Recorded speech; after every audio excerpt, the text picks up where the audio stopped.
Hello mga kabis, mga kalodi, good evening. Magbabalot naman tayo ng Christmas moss para sa inyo. So pipilian natin to, tatanggalin yung mga brown. Ayan, ganyan.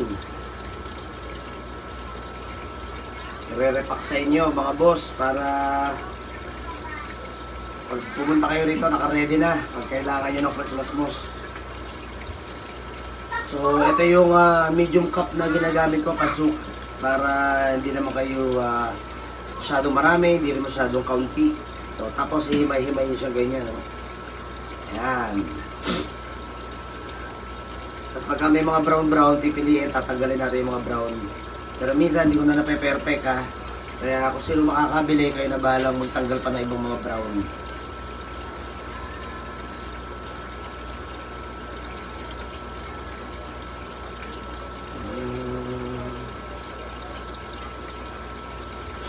Sa ating mga baguhan naman dyan, kung paano ginagamit ang Christmas moss, ito po ay kinukulture o tinatali sa mga dripwood at saka sa mga magagaspang na bato, ng mga rocks.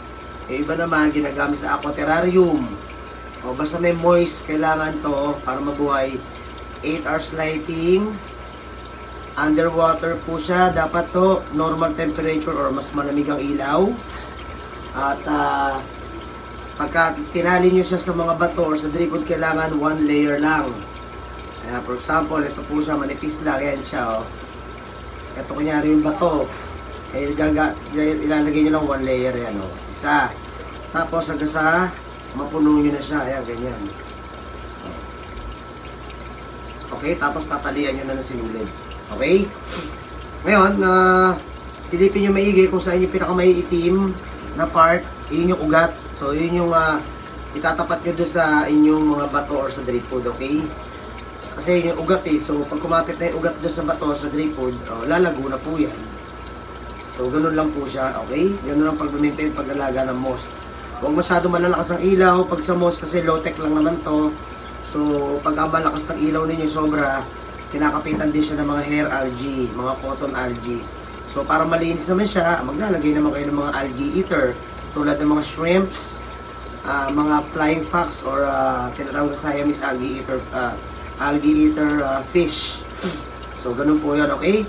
Dito naman po yan sa stall number 14, Aqualand Alley, Cartimore, Pasay City. Kita-kita po tayo. So yan, isang ganyan siya. Ayan. Tapos saka natin ilalagay sa plastic. So yan.